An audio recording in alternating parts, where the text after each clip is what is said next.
Good morning to all of you. Good morning, sir. Good morning, sir. Good morning. Good morning. Good morning.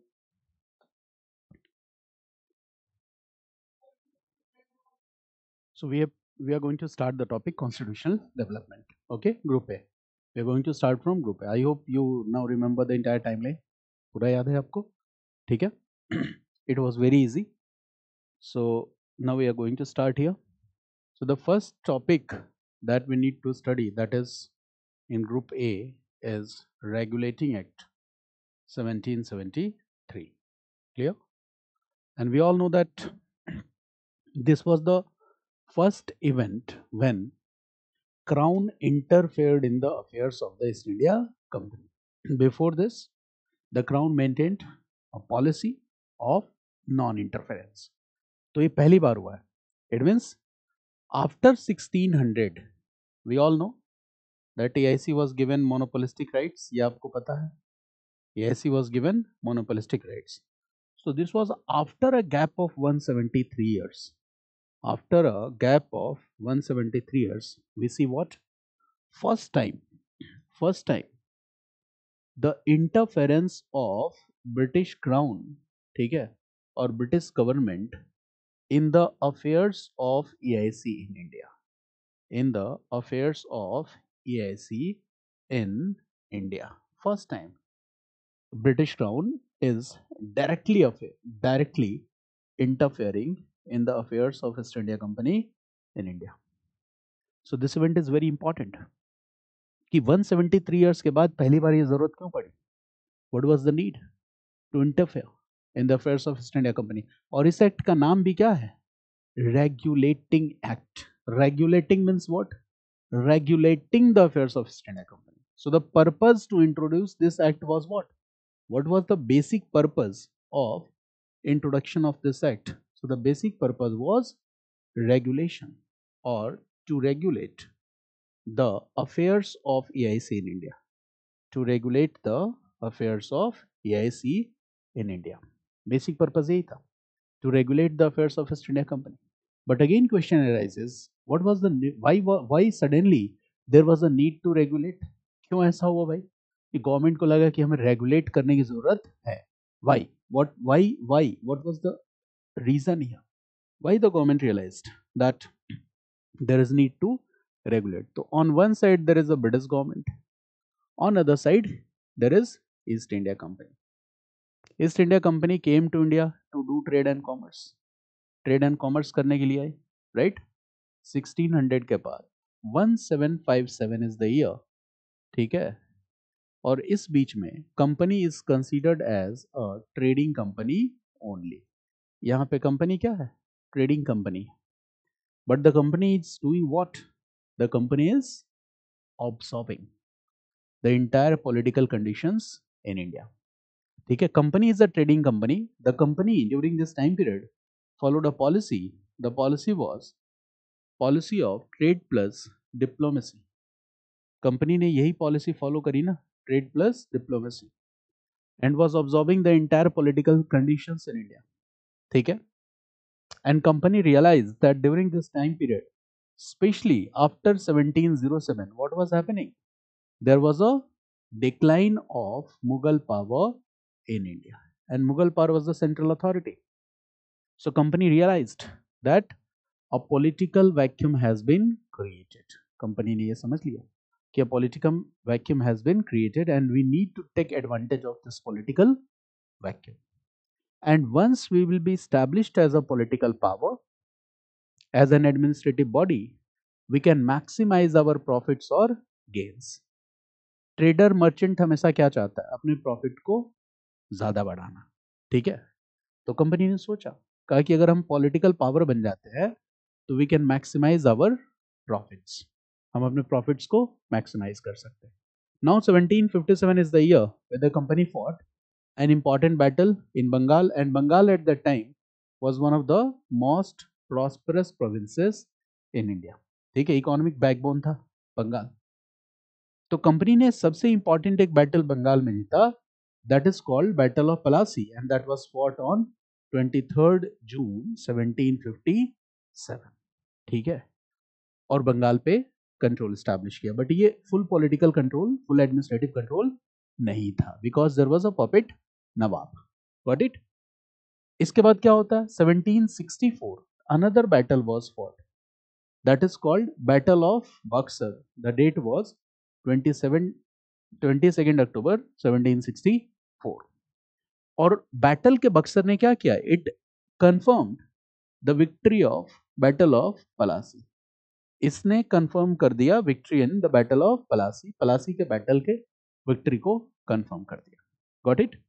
And after this in 1765 company got an important administrative rights. You all are familiar about this. By this treaty of Allahabad, this was basically a set of two treaties, ठीक है, जो sign करी गई थी, that is called treaty of Allahabad. तो ये detail तो आपको पता है। तो company got here what, diwani rights. And diwani rights means what, land revenue collection rights, ये भी आपको पता है। Land revenue collection rights of what, Bengal, Bihar and Orissa. Bengal, Bihar and Orissa, company got land revenue collection rates. Now the company role has been changed. Treaty of Allahabad is concluded in which year? The answer is 1765. And after 1765, we see that the company role has been changed. Now the company is only trading body or administrative body also? Administrative body also.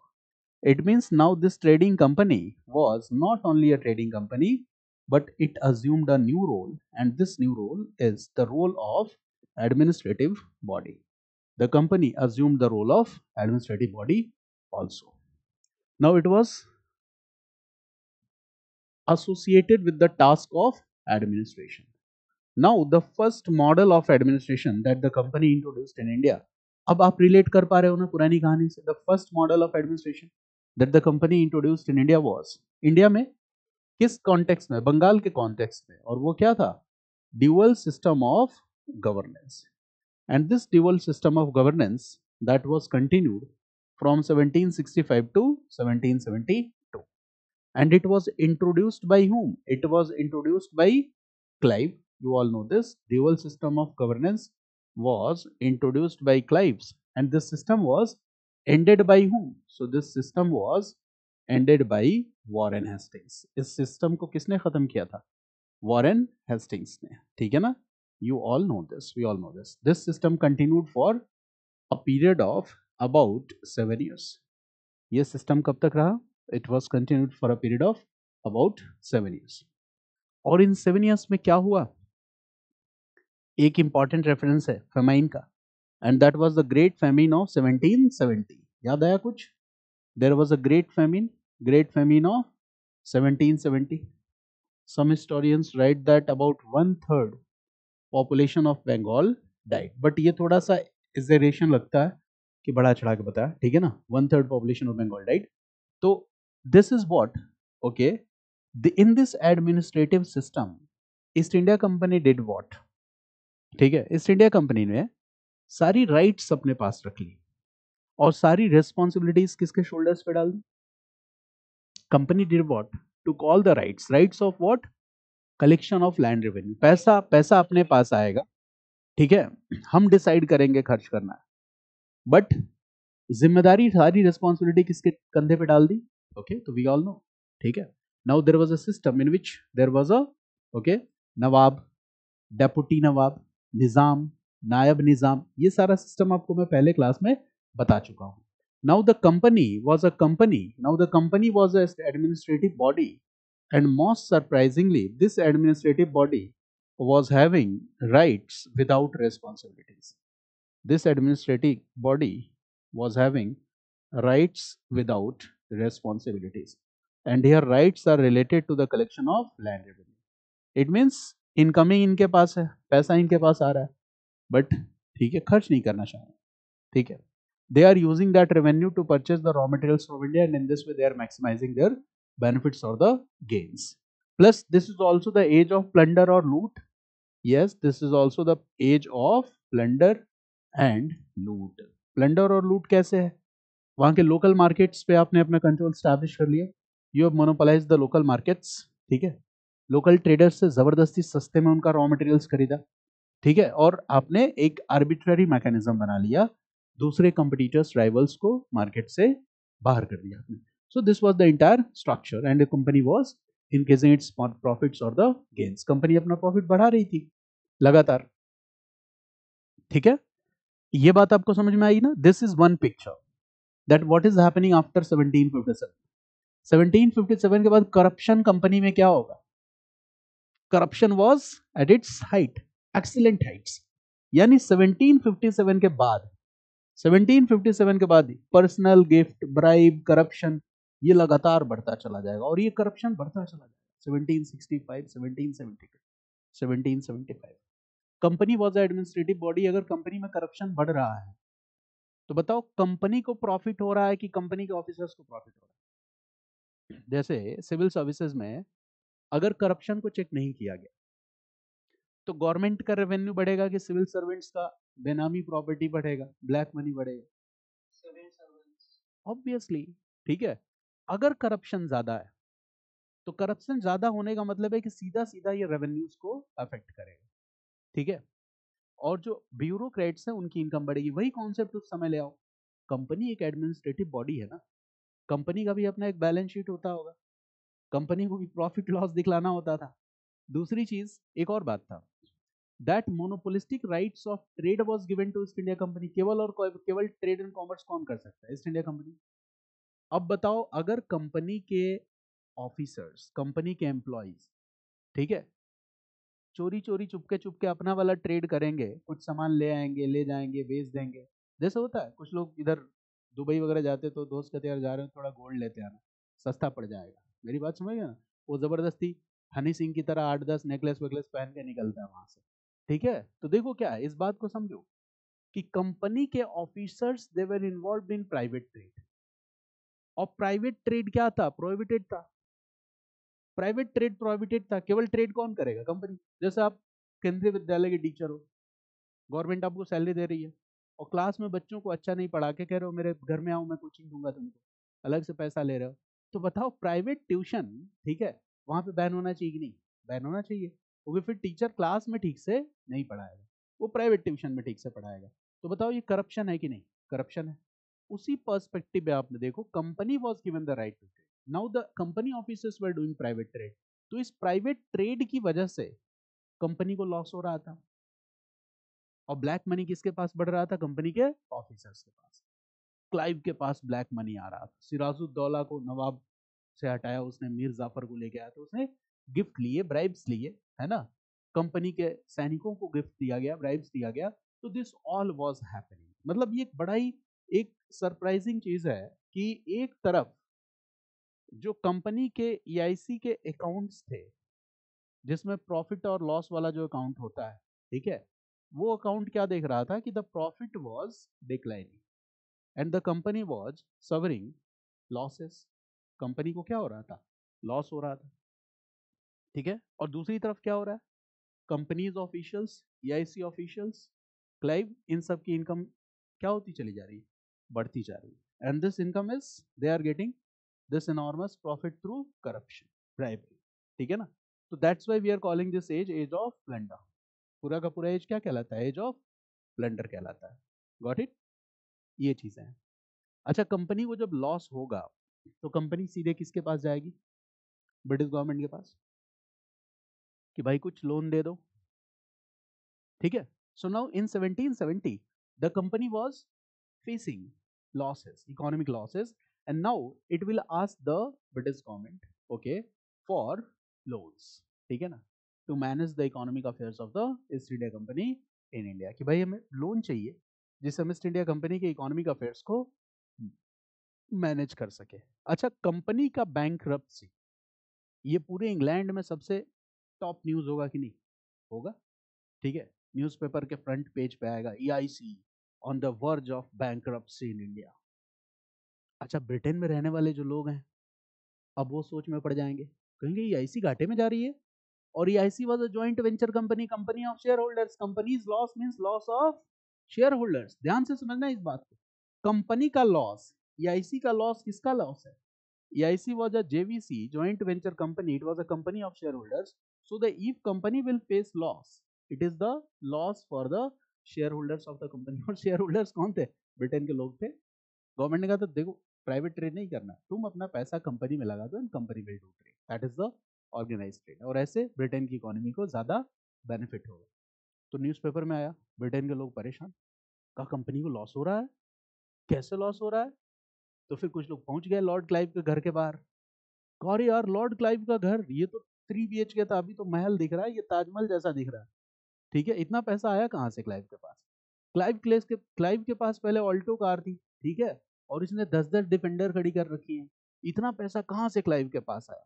फिर लोग निकल जाएंगे दूसरे EIC officials के घर पे, ठीक है, किसी न किसी बहाने से चाय वाय पी के आएंगे, घर के अंदर घुसेंगे, ठीक है, ध्यान रखना आगे सबको चाय पे नहीं बुलाना है घर पे, ठीक है। फिर बाहर आके कहेंगे भाई इंटीरियर डेकोरेशन, घर, बहुत ज्यादा पैसा कमाया इन लोगों ने। ये पैसा आया कहाँ से? इंडिया से ही तो आया है, करप्शन से ही तो आया है, ठीक है। ये पैसा कैसे आ रहा है? करप्शन से। और ईस्ट इंडिया कंपनी में जो एडमिनिस्ट्रेटिव पोस्ट पर है, ठीक है, उसके पास तो खूब पैसा है, ठीक है।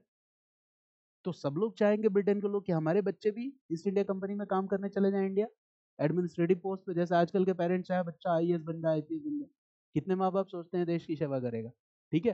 तो क्या है कि लोग सोचते हैं कि भाई हमारा बच्चा भी एडमिनिस्ट्रेटिव पोस्ट पे चला जाए, बट ये पॉसिबल नहीं था। क्यों नहीं पॉसिबल था? क्योंकि प्रिविलेजेस थे कंपनी के कोर्ट ऑफ डायरेक्टर्स पे, वो सीधे सीधे सिविल सर्वेंट्स को अपॉइंट करते थे। अब बताओ IAS एग्जाम खत्म करके ऐसा कर दिया जाए कि सीधे सीधे अपॉइंट किया जाएगा, तो लोग किसको अपॉइंट करेंगे? नेपोटिज्म होगा, ठीक है, चाचा मामा फूफा के लड़के को लेके आएंगे या लड़की को लेके आएंगे, या फिर जो सबसे ज्यादा पैसा देगा उसको लेके आएंगे। तो यही वाला सिस्टम था। Companies court of directors were given the privilege, they could directly appoint the civil servants in India.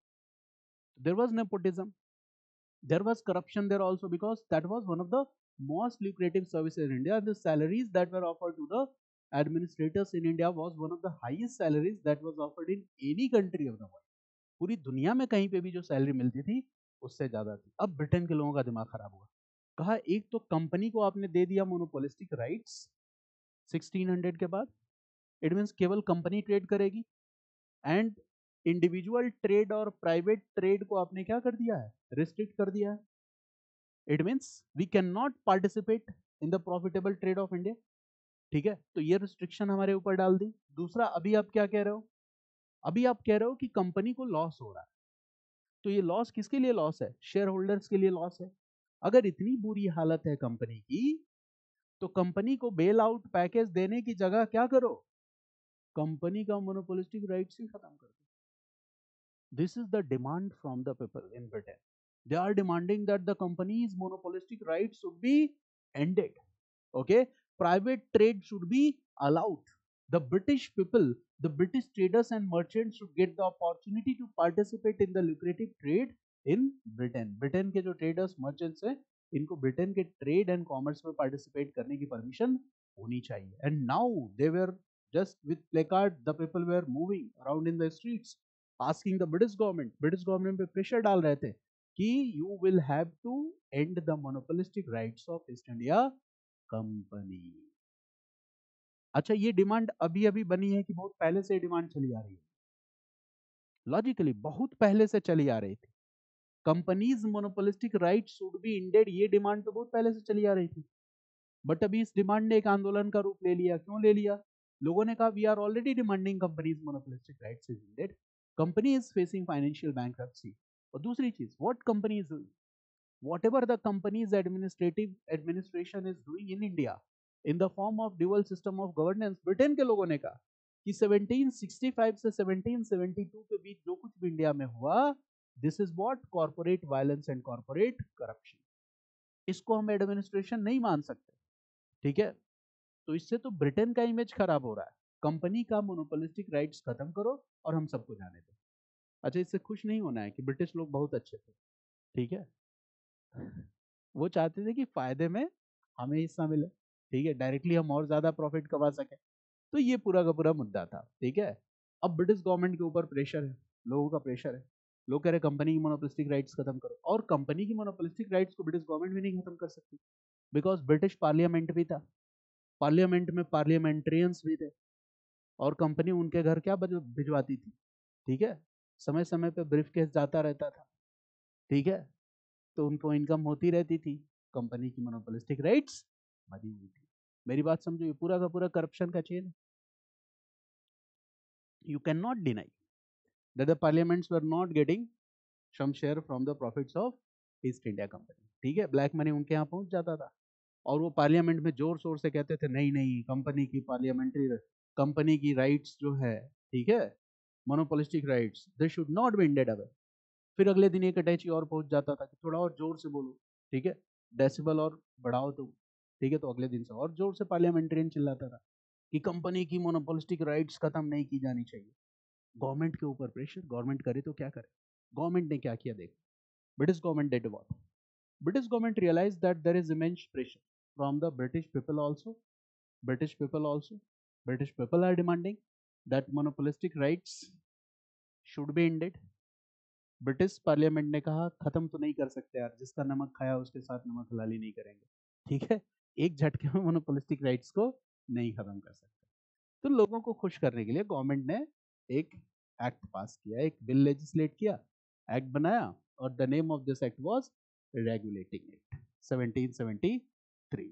And now the British government said, घबराने की कोई जरूरत नहीं, हम कंपनी का कान खींचने वाले हैं, we are going to regulate the affairs of East India Company in India, ठीक है।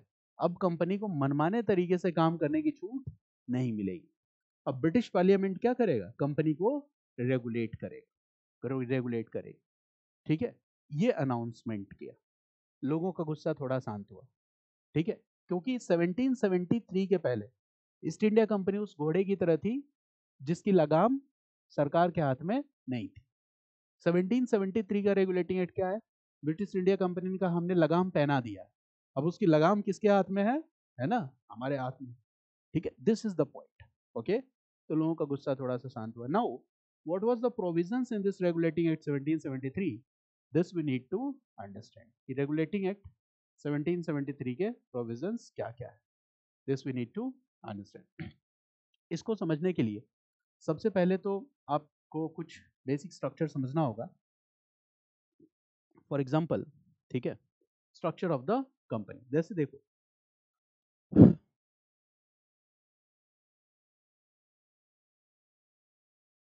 एक तरफ मैं लिख रहा हूं home administration, and on other side I am writing here administration in India, companies administration in India, draw this structure, companies administration in India, home administration and companies administration in India. Home administration कैसे चलता था, ठीक है, so there were two bodies here, ठीक है, for example we all know that East India company was a JVC, joint venture company. Joint venture company means it was a company of shareholders, it was a company of shareholders, ये shareholders की company थी, it was a JVC, it was a company of shareholders, ठीक है। अब देखो क्या था, जो शेयर, एक बॉडी थी, there are two bodies here, ठीक है, और ये सभी शेयर होल्डर से ही जुड़ी हुई बॉडीज थी दोनों, one was called COP and the second was called COD. One was called COP, that is Court of Proprietors, and the second is COD, Court of Directors. One is called Court of Proprietors, and the second is called Court of Directors. Court of Directors. एक क्या हो गया, Court of Proprietor, and the second is Court of Director, ठीक है ना, ये point है, okay. अब देखो कोर्ट ऑफ प्रोप्राइटर, जैसे शेयर होल्डर तो कोई हो सकता है, जैसे आजकल लोग बहुत सारा शेयर वेयर का काम करते हैं, ठीक है, कुछ लोग 10-20 रुपए के भी शेयर खरीद लेते हैं, उसी से सीखते रहते हैं, ठीक है, बट अगर आप 10-20 रुपए के शेयर रखोगे तो कंपनी में आपकी कोई हैसियत नहीं है, हाँ आपको प्रॉफिट का कुछ हिस्सा मिल जाएगा। ऐसा नहीं है कि कंपनी के बोर्ड की मीटिंग मीटिंग हो रही है तो आपको बुलाया जाएगा, अरे 20 रुपए वाले शेयर वाले भाई साहब आइए डिसीजन लेना है, ऐसा नहीं होगा। तो एक थ्रेशोल्ड लिमिट होगा, मेरी बात समझो, कि जैसे कंपनी का शेयर है, किसी के पास 10 रुपए के शेयर है, किसी के पास 100 रुपए के हैं, किसी के पास 500 रुपए के हैं, किसी के पास 1000 के शेयर है, ठीक है ना। तो अब यहाँ पे क्या होगा, एक थ्रेशोल्ड लिमिट होगी, और वो थ्रेशोल्ड लिमिट क्या होगी, जैसे मान लो कि हमने एक थ्रेशोल्ड लिमिट लगाया, फॉर एग्जाम्पल कि हम ये कह रहे हैं कि those people who are holding the shares of 100 pounds, they all are the members of court of proprietor. Proprietor कौन होता है? जो मालिक होता है। मेरी बात समझ गया ना? कि अगर किसी के पास 100 पाउंड्स, ठीक है, एटलीस्ट 100 पाउंड्स का शेयर है, तो उसको हम मानेंगे कि वो मेंबर है किसका? कोर्ट ऑफ प्रोपराइटर का। 100 पाउंड का शेयर है, गॉट इट? अगर आपके पास 80 पाउंड का शेयर है, 60 पाउंड, 40 पाउंड खरीद सकते हो, but you will not be the member of court of proprietor. Court of proprietor क्यों इंपॉर्टेंट है? ये इसलिए इंपॉर्टेंट है because who will run the administration of the company. सभी लोग तो नहीं एडमिनिस्ट्रेशन चला सकते ना, some selected individuals will be chosen for that purpose, जो एडमिनिस्ट्रेशन कंपनी का देख सके, ठीक है ना? So there was a group of 24 people who was looking after the administration of this country, so this company. 24 लोगों का एक ग्रुप था, group of 24। This group of 24 directors is known as court of directors. ये लोग क्या करते थे? Company के एडमिनिस्ट्रेशन के साथ डायरेक्टली इन्वॉल्व थे। They were directly involve in the for the administration of the company, the group of 24 person. तो देखो, पहली चीज, ये जो डायरेक्टर होंगे, क्या वो कंपनी के प्रोपराइटर होंगे कि नहीं? यस, वो कंपनी के प्रोपराइटर भी होंगे। यानी कि जो कंपनी का प्रोपराइटर है वो डायरेक्टर का इलेक्शन लड़ सकता है। लेकिन डायरेक्टर का इलेक्शन लड़ने के लिए एक अलग क्राइटेरिया थी, और वो क्राइटेरिया क्या थी? अगर आप डायरेक्टर का इलेक्शन लड़ रहे हो तो आपके पास मिनिमम 500 पाउंड्स का शेयर होना चाहिए, तब आप कोर्ट ऑफ डायरेक्टर्स के लिए, ठीक है, इलेक्शन लड़ सकते हो। ये एग्जाम में नहीं पूछा जाएगा। 100 pound, 500 pound never will be asked to understand, ठीक है ना? कि suppose we all are the proprietors of the company, और इनमें से बड़े शेयर्स किसके पास हैं? आकाश के पास है, ठीक है, और अर्पिता के पास है। तो आकाश और अर्पिता के पास अगर 500 पाउंड से ज्यादा के शेयर है तो वो कोर्ट ऑफ डायरेक्टर्स का इलेक्शन लड़ पाएंगे। अगर मेरे पास 400 पाउंड का है, 300 पाउंड का है, तो मैं कोर्ट ऑफ डायरेक्टर का इलेक्शन नहीं लड़ पाऊंगा। तो इसका मतलब यहाँ पे क्या है? आप देख रहे हो, कोर्ट ऑफ डायरेक्टर का मेंबर बेसिकली वो भी कोर्ट ऑफ प्रोपराइटर का मेंबर है, बट वो इलेक्शन लड़ रहा है। अच्छा, उसको डायरेक्टर बनाने के लिए उस इलेक्शन में वोट कौन करेगा? तो ये लोग करेंगे। They will decide that who will be the court of director. मेरी बात समझ गया ना? तो all important administrative decisions in the company was taken by the court of director, that is the group of 24 directors. Even the administrators, civil servants in India, ठीक है, imperial services में जो लोग, जैसे सिविल सर्विसेज की जो हम बात करते हैं, the members were appointed by the members of COD. इनके पास एक्सक्लूसिव प्रिविलेज था कि वो इंडिया में डिस्ट्रिक्ट मजिस्ट्रेट सेलेक्ट करके भेज सकते। समझ लीजिए, no examination, they were having the exclusive privilege of selecting the administrators in India. So obviously, this office is the most important office, Court of Director. There were total 24 directors. This was the company's administration, home administration. ये लोग कहाँ रह रहे हैं? घर या London में ही तो रह रहेंगे ना, ब्रिटेन में ही रहेंगे ना। Members of court of directors and members of court of proprietor. Now let's come to here administration in India. Administration in India में क्या है कि there are 3 important presidencies. You all know the name. तीनों presidencies का नाम आपको पता है कौन कौन सी हैं?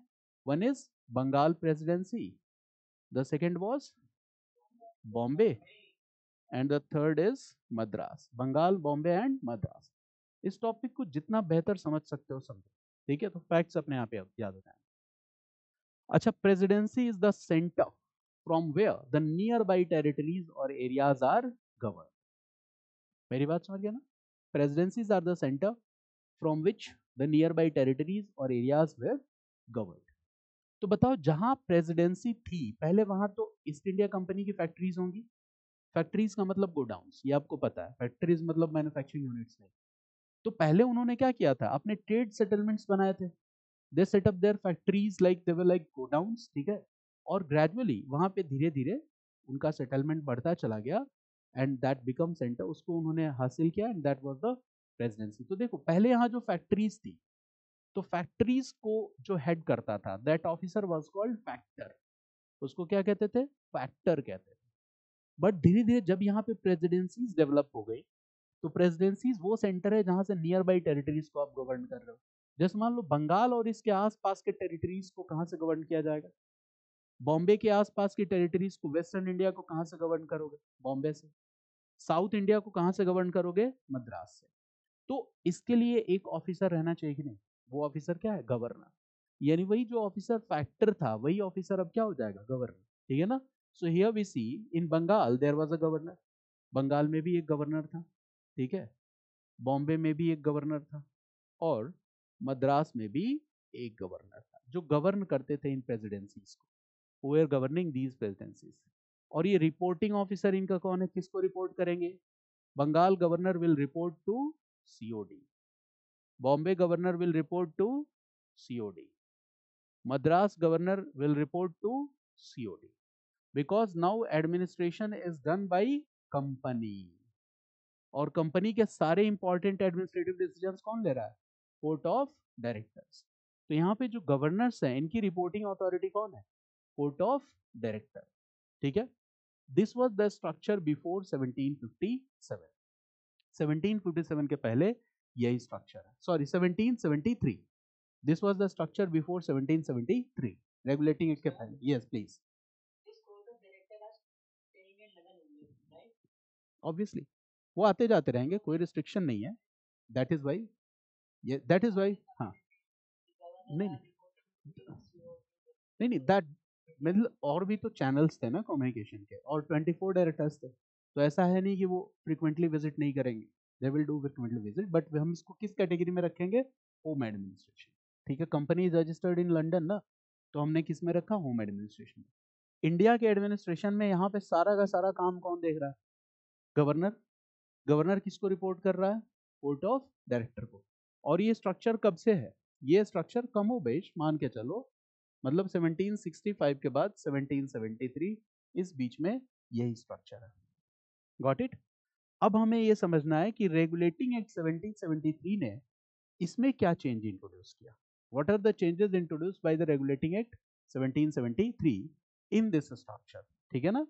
तो now we are going to discuss the changes that were introduced by Regulating Act 1773। Regulating Act 1773 क्या चेंजेस इंट्रोड्यूस हुए? ठीक है? ये हमें समझना है। तो देखो अगेन यहाँ पे हम दो पार्ट में स्ट्रक्चर बनाएंगे। Here we will write changes in home government, changes in home government. ठीक है? And here we will write changes in, ठीक है, और administration in India, changes in administration in India, changes in administration India. क्या changes हुए? और बहुत आसान है इस चेंज को समझना। देखो अब होम गवर्नमेंट में आ जाओ, दो बॉडीज है ना, there are two bodies, one is what? COP, and the second is what? COD, court of directors. ठीक है ना? Court of proprietors and the court of directors. तो सबसे पहले क्या किया गया है यहाँ? Qualification was raised, write this point, qualification was raised, qualification was raised। and what does it mean? कि कोर्ट ऑफ प्रोपराइटर का मेंबर बनने के लिए जो क्वालिफिकेशन पहले थी उस क्वालिफिकेशन को बढ़ा दी गई। क्वालिफिकेशन का मतलब ज्यादा शेयर, ज्यादा पैसे का शेयर आपके पास होना चाहिए। तो जैसे पहले 100 पाउंड था तो आप कोर्ट ऑफ प्रोपराइटर के मेंबर बन जाते थे, लेकिन अब आपके पास कितना होना चाहिए? 1000 पाउंड होना चाहिए। मेरी बात समझ गया ना? सीधे कितना बढ़ा दिया? 10 टाइम्स बढ़ा दिया। 10 टाइम्स बढ़ा दिया। 1000 पाउंड का शेयर है तब आप कोर्ट ऑफ प्रोपराइटर के मेंबर है।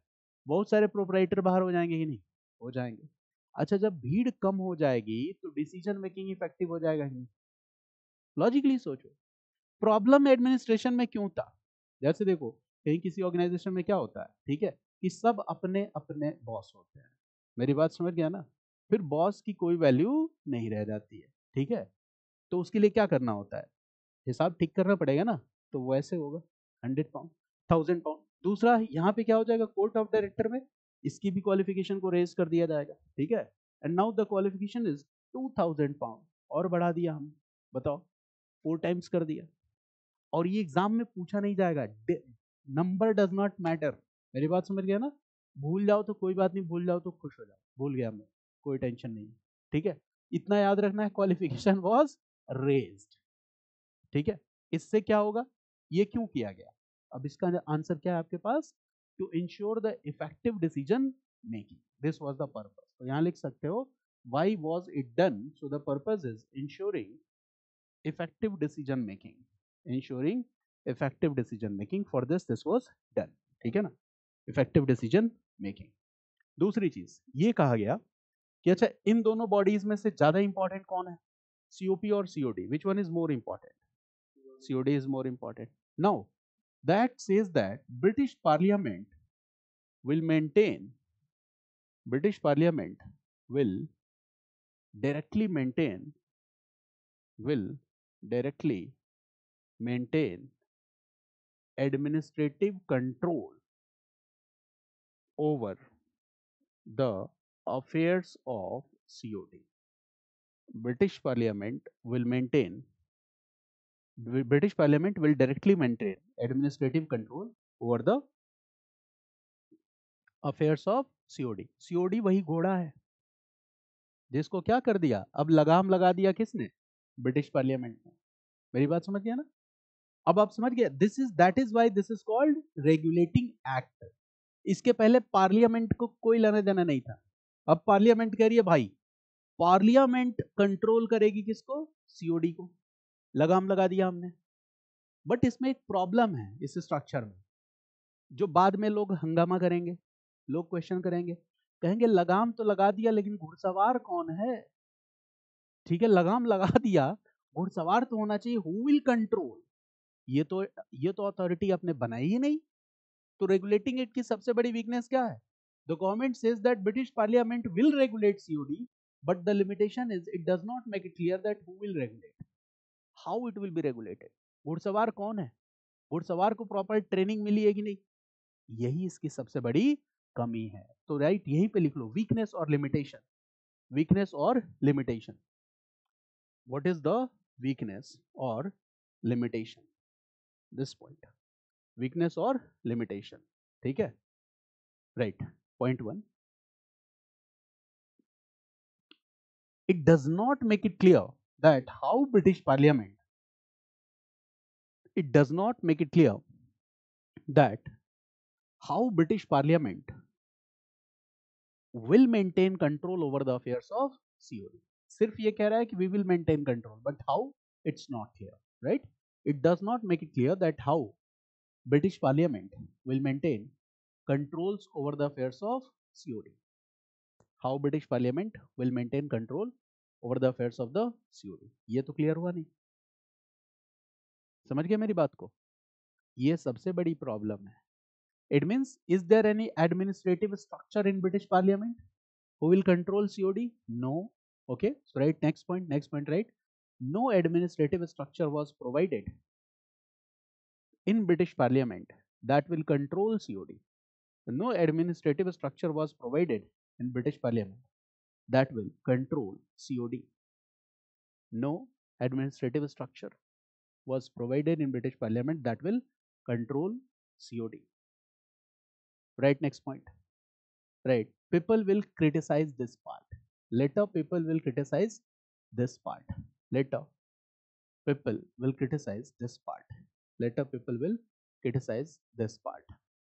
Later people will criticize this part. ये आपको समझ में आया पूरा का पूरा पार्ट?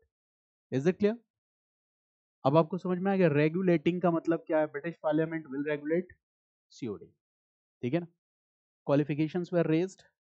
इतनी बात याद रखनी है, ये नहीं कि सारा का सारा रट्टा मारने लगे. नहीं, हम तो फैक्ट्स को लिखते हैं ताकि कॉन्सेप्ट्स को हम कोरिलेट कर सकें.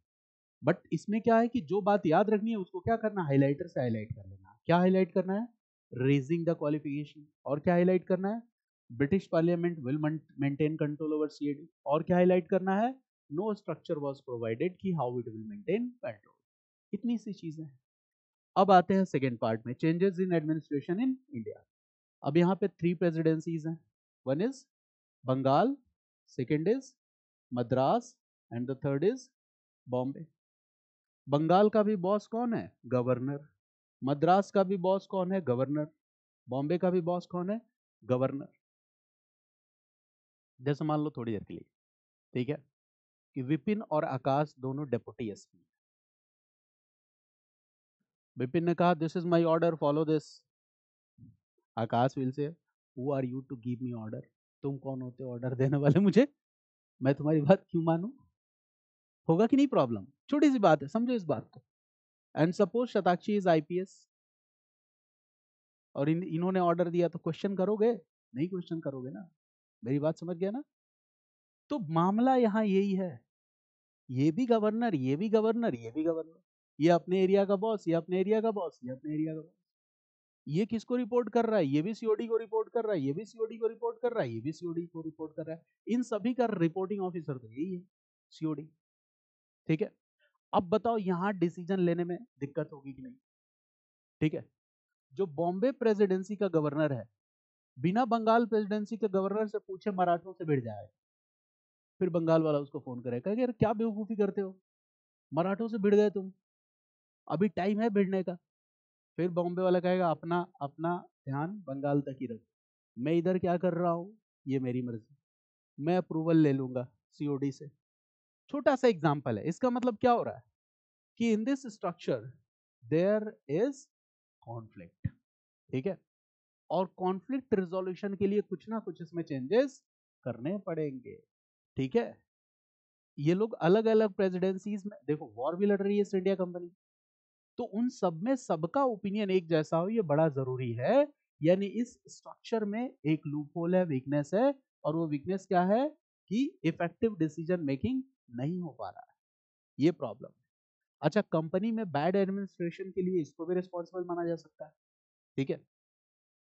तो write this, there is a problem, write this, governor governor governor सबका बॉस हो गया COD. Write this, problems in effective decision making, या इफेक्टिव डिसीजन मेकिंग में प्रॉब्लम, चैलेंजेस है। और ऐसे पार्ट डिवाइड करके लिख रहे हो ना आप, changes in administration in India, उसी पार्ट में लिखना है। मैं स्लाइड चेंज कर रहा हूँ बट हमेशा स्ट्रक्चर में लिखो, तो this will help you to revise the concept. ठीक है। इससे आपका कॉन्सेप्ट इजी हो जाएगा। Okay, now I am writing Bengal, Bombay and Madras, Bengal Bombay and Madras. Chapter थोड़ा टाइम लेगा क्योंकि ऐसे कहानी की तरह समझेंगे हम, तब सारी चीजें याद होंगी। अब देखो इसमें से किसी एक को बॉस बनाना पड़ेगा, तब प्रॉब्लम सॉल्व हो सकती है। ठीक है। बॉस किसको बनाया जाए? सबसे इंपॉर्टेंट प्रेसिडेंसी कौन है? बंगाल। तो Bengal governor was made governor general of Bengal. अब बंगाल का गवर्नर क्या हो गया? Governor general. बॉम्बे वाला क्या रह गया? गवर्नर ही रह गया। मद्रास वाला क्या रह गया? गवर्नर रह गया।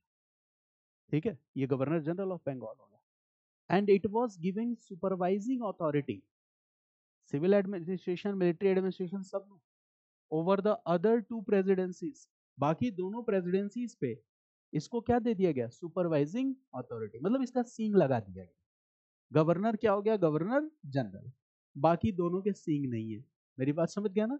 तो governor became governor general. Okay, so right this, supervising authority. Now it was giving supervising authority also, supervising authority. ठीक है। It was given supervising authority, supervising authority भी मिल गया। ओके। तो ऐसे कोशिश करी गई कि थोड़ा प्रॉब्लम सॉल्व किया जाए। लेकिन अब बताओ, जहां ज्यादा पावर दिया जाता है वहां पे सिस्टम भी बनाना पड़ेगा ना। तो गवर्नर जनरल के साथ साथ एक नया सिस्टम आता है, और वो क्या है? गवर्नर जनरल की जो ऑफिस है, the office of governor general of Bengal will have, write this is called governor general of Bengal and his council, governor general of Bengal and his council. ठीक है, governor general of Bengal and his council, governor general of Bengal and his council. कहा, और इस council में members कितने होंगे? Right, 4 members. This council will have 4 members, 4 members. कौन कौन से हैं? राइट, यहाँ पे, हाँ, फर्स्ट गवर्नर जनरल कौन होगा बंगाल का? तो आपको पता है, देखो, ड्यूअल सिस्टम ऑफ गवर्नेंस 1765 से 1772 तक खत्म किसने किया था? वॉरेन हेस्टिंग्स ने 1772 में। तो वही था, वही बन गया first governor general of Bengal. So the first governor of general, the first governor general of Bengal was Warren Hastings. Write this, ये कौन है? Warren Hastings. He was the first governor general of Bengal. यही एक फिल्म्स का क्वेश्चन है और important question है।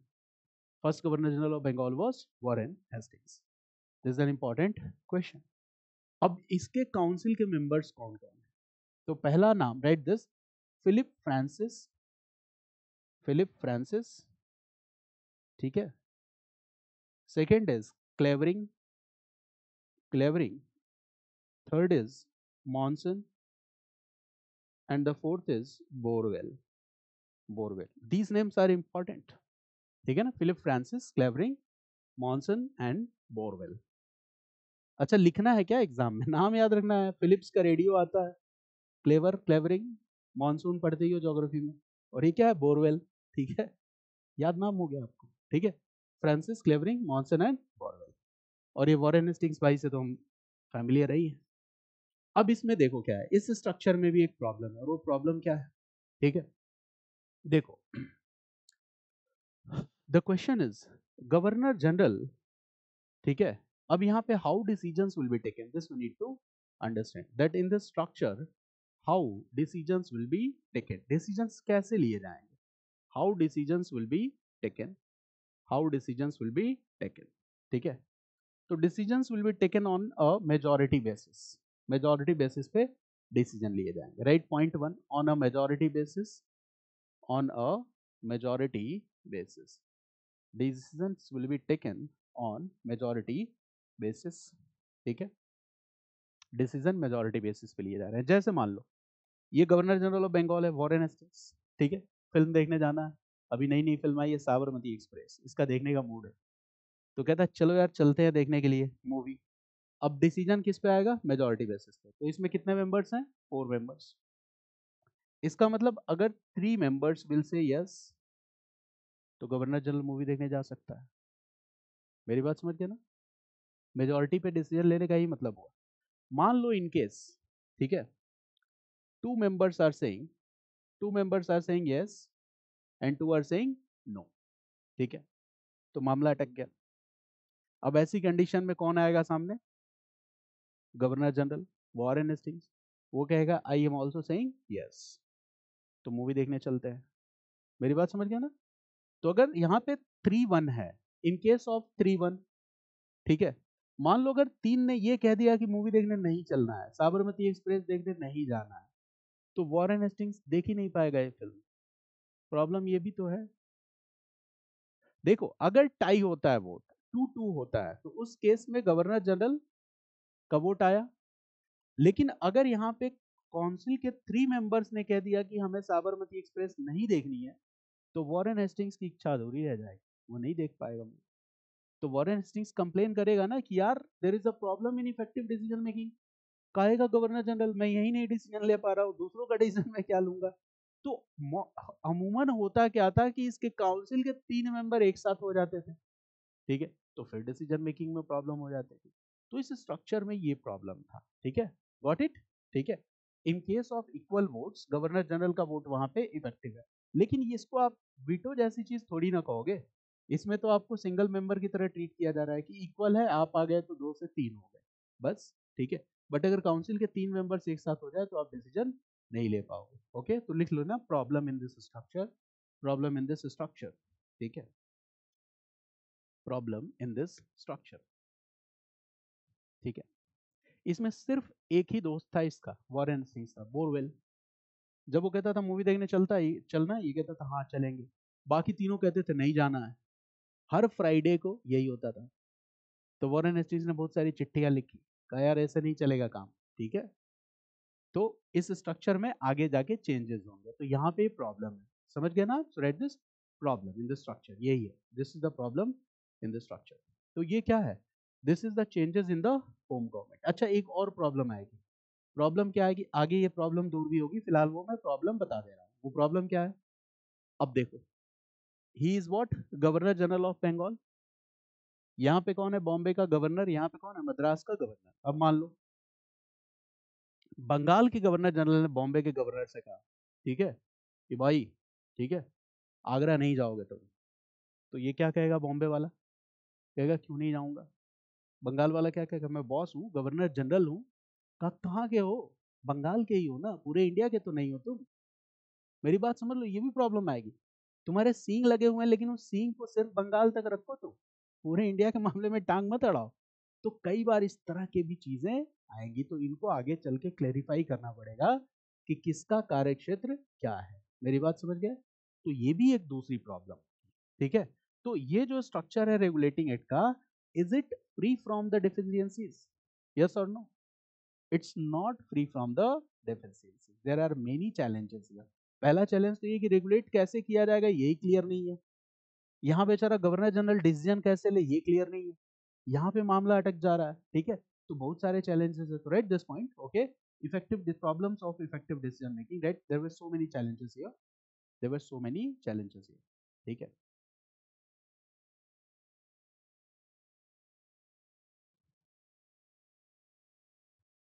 इससे क्या किया गया था? Bengal presidency was made superior, write this, इसमें क्लियर हो गया कि Bengal presidency was now superior, Bengal presidency was now made superior, ठीक है। Right, next point, efforts were also taken to minimize corruption in East India Company. Efforts were also taken to minimize corruption in East India Company.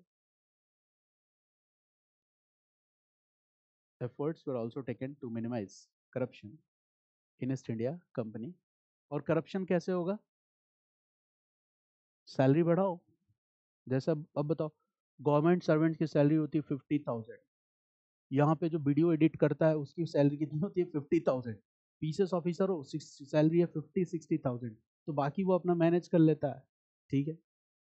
तो तरीका क्या है कि if you will give liberal salaries, if you increase salaries, तो the challenge of corruption could be minimise. तो ये भी होगा, at this increasing salaries of the officials, increasing salaries of the officials, salaries of the officials. Now एक और बात आएगी, right, next point, okay. Establishment of Supreme Court at Calcutta, ये भी है रेगुलेटिंग एक्ट 1773 से। Establishment of Supreme Court at Calcutta, तो कलकत्ता में सुप्रीम कोर्ट बना 1773 के रेगुलेटिंग एक्ट से। बट कब बना? When the supreme court was established, answer is 1774। Prelims के क्वेश्चन पढ़ते हुए एकदम ध्यान रखना, यहाँ गलत होता है। Supreme court was established bye the regulating act of 1773, but it was established in the year 1774. So highlight it. This is the information that Supreme Court was established by the Regulating Act of 1773, but it was established in the year 1774. 1774 में ये establish हुआ, right? Who was appointed as Chief Justice? So the answer is Sir Eliza Impe. Was Sir Eliza Impe was established as Chief Justice. Eliza Impe was Chief Justice. ठीक है ना? Got it? Eliza Impe. These are important informations. अब मैं tips पे आपको गिनवाता हूँ regulating act से क्या क्या क्वेश्चन आ सकता है। पहला, first time interference in the affairs of the company was done by the act of 1773, पहली चीज, ठीक है ना। रेगुलेटिंग एक्ट ने क्या किया? It brought changes in home administration only, correct और इनकरेक्ट? ओनली लिख दिया था मैंने, इनकरेक्ट, एग्जैक्ट। तो जब क्वेश्चन पढ़ो तो ओनली जहां है ना वहां पे थोड़ा ध्यान रखना। It brought changes in both home government and India, both. Home government में क्या चेंजेस हुए? Raise the qualification of shareholders to become members of COP and COD. अब यहाँ पे वो डाटा नहीं याद करना है। दूसरा क्या हुआ वहां पे?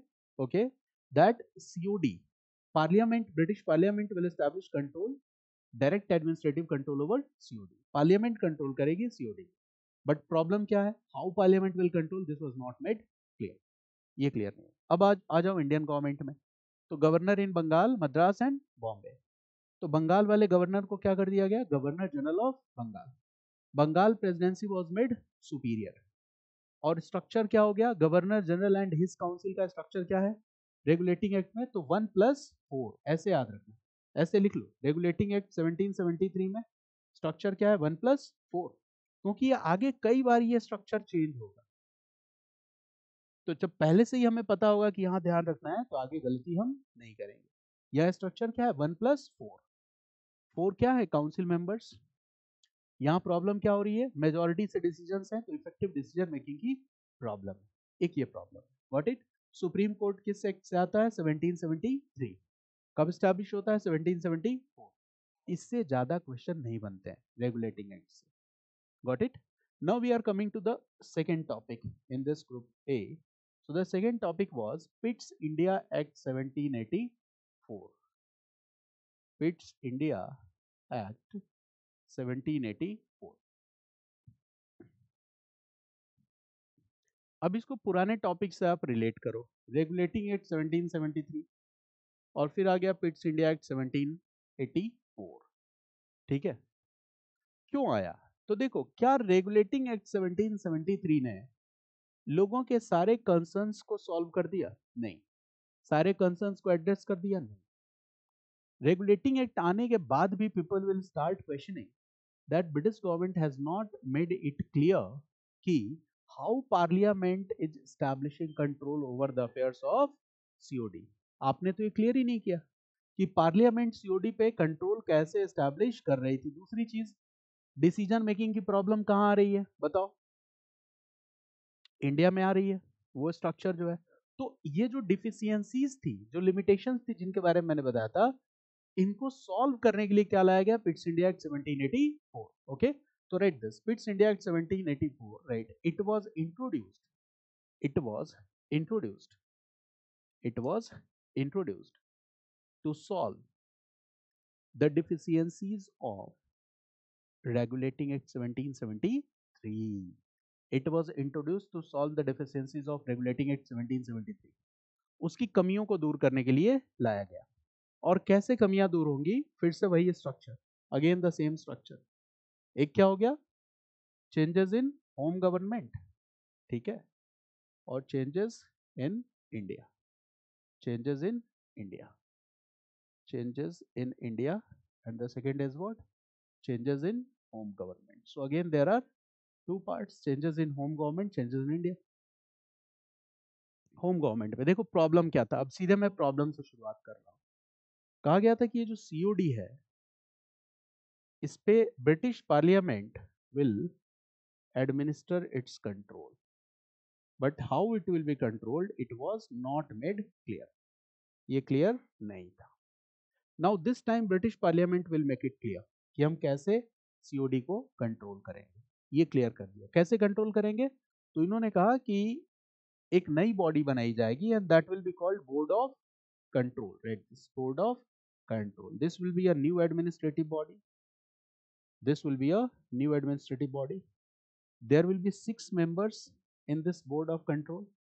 There will be 6 members in this board of control. और ये जो 6 members हैं, they are members of British parliament. ठीक है. जिसमें वहां पे princely privy councillors, chancellor of exchequer, secretary of state, ठीक है, इन सबको मिला के बनेगा. ठीक है. टोटल कितने होंगे? 6, जो ब्रिटिश पार्लियामेंट के मेंबर्स हैं. बोर्ड ऑफ कंट्रोल में कौन लोग होंगे? ब्रिटिश पार्लियामेंट के मेंबर होंगे. कौन कौन से मेंबर्स होंगे ये जानना जरूरी नहीं है. This is not important. Is it clear? Chancellor of exchequer, privy councillors और सेक्रेटरी ऑफ स्टेट. वहां का secretary of state of Britain वो था, क्योंकि अभी इंडिया का तो सेक्रेटरी ऑफ स्टेट का ऑफिस ही नहीं है.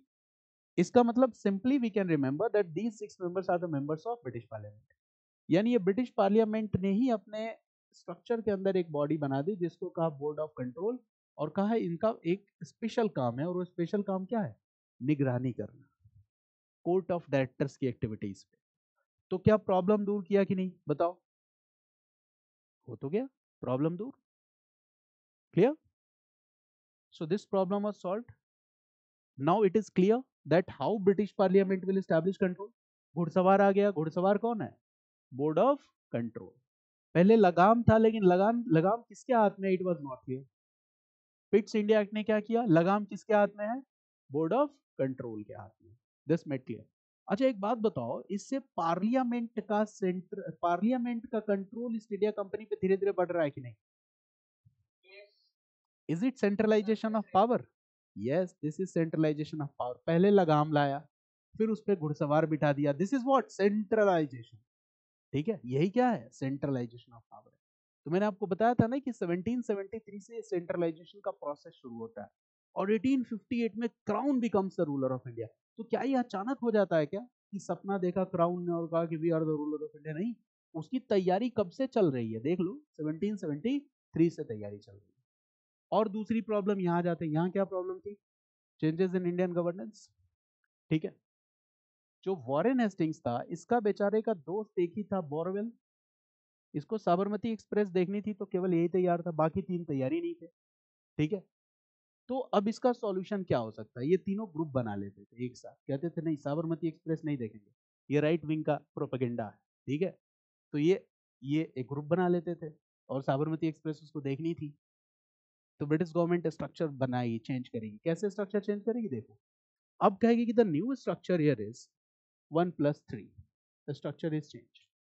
नया स्ट्रक्चर क्या हो गया? 1+3। यानी यहाँ पे पहले 4 मेंबर्स ऑफ द काउंसिल थे, अब वो कितने रह जाएंगे? 3। 3 मेंबर्स हो गए, ठीक है, 3 मेंबर्स ऑफ द काउंसिल। अब इस कंडीशन में क्या होगा? If governor general get the support of even 1, तो मूवी देखने जा सकता है। अब गवर्नर जनरल सपोर्ट कर दिया, बोरवेल ने कहा भाई चलते साबरमती एक्सप्रेस देखने। अब देखो यहाँ मामला तो बराबर बराबर हो गया ना, 2-2, लेकिन यहाँ 2 में से एक कौन है? गवर्नर जनरल है। तो किसकी ओपिनियन ज्यादा इंपॉर्टेंट हो जाएगी? गवर्नर जनरल की। यानी कि गवर्नर जनरल ने अगर किसी एक काउंसिल के मेंबर को भी अपने पक्ष में रखा तो वो डिसीजन ले सकता है। अच्छा, अगर गवर्नर जनरल ये भी नहीं कर पाएगा तो काहे का गवर्नर जनरल, रिजाइन करके वापस आ जाओ, ठीक है। इतना तो एटलीस्ट कर ही सकते हो ना, ठीक है। You can get even the support of 1। So here the structure of governor general and in his council was change, right this one. Governor general and his council, governor general and his council structure was change, now it was 1+3। पहले क्या था? ये 1+4, 1+4। हम्म। Like my last you interacted any government making and to wanted to solve the mess or to clear the mess. So they put the some kind of reformative action, right? Or they amend the existing law. Like earlier we saw that four members of council had to be because but the governor general did not understand that it is even number of council is there. So whatever the decision we are saying that automatically get dissolved. Because whenever government makes an any body into the even so basically actually देखो, it should be there is one thing, and what is that? देखो, governor General का power, ध्यान से समझना मैं क्या कह रहा हूँ, इज कॉन्टिन्यूसली इंक्रीजिंग, धीरे धीरे धीरे धीरे बढ़ रहा है। ध्यान से समझना इस बात को। 1773 में गवर्नर जनरल को मूवी देखने जाना है, 3 एक साथ हो जा रहे हैं तो जा नहीं पा रहा है। 1784 में गवर्नर जनरल का पावर थोड़ा और बढ़ेगा। जैसे जैसे आगे टाइम जाएगा, किसका पावर बढ़ता चला जाएगा? गवर्नर जनरल का। और जब क्राउन रूल स्टैब्लिश होगा इंडिया में तो कौन रिप्रेजेंटेटिव बनेगा क्राउन का? Governor general. Got your answer? पता चल गया, ठीक है, कि यही तो है सेंट्रलाइजेशन, ठीक है। बॉर्नविटा पिलाया जा रहा है गवर्नर जनरल को, एक चम्मच पिलाया गया रेगुलेटिंग एक्ट में, यहाँ पूरा बोतल ही डाल दिया उसके मुंह में, ठीक है। और आगे और पावरफुल बनाया जाएगा इसको। तो ये ब्रिटिश गवर्नमेंट की पूरी सोची समझी साजिश है, क्योंकि आगे चल के यही तो रिप्रेजेंटेटिव होने वाला है, वायसराय होने वाला है। कंपनी की कहानी खत्म हो जाएगी, कोर्ट ऑफ डायरेक्टर का रोल खत्म हो जाएगा, तो बचेगा कौन? Governor general. तो इसी को तो पावरफुल बनाना है। it's like a political move. They wanted to इसीलिए देखो, people also colonial historians say that British never intended to establish political control over India. हमने कभी चाहा ही नहीं था, ठीक है, कि इंडिया में हमारा पॉलिटिकल कंट्रोल हो। We came here as traders, ठीक है, we were doing trade and commerce, we were helping and supporting local powers. और पता नहीं चला कब कहाँ और कैसे, जैसे प्यार हो जाता है वैसे ही भारत पे शासन हो गया अंग्रेजी सरकार का, पता ही नहीं चला। It was completely unintentional. colonial historians will say that we never intended to be rulers of India, लेकिन कब हम रूलर बन गए हमें पता ही नहीं चला। कितना झूठ बोल रहे हैं, उनको खूब पता है कि वो रूलर बनने की तैयारी कर रहे हैं। Got it? तो ये क्लेम तो फॉल्स है ना, कि आप रूलर कब बन गए आपको पता ही नहीं चला, ठीक है, आपको खूब पता है, ठीक है। तो this is the point here. Got it? तो यही है पिट्स इंडिया एक्ट में, यही है। Got it? इसके बाद हम आते हैं नेक्स्ट वन, ठीक है। इसके बाद एक एक्ट है, act of 1786। This is also called act of amendment.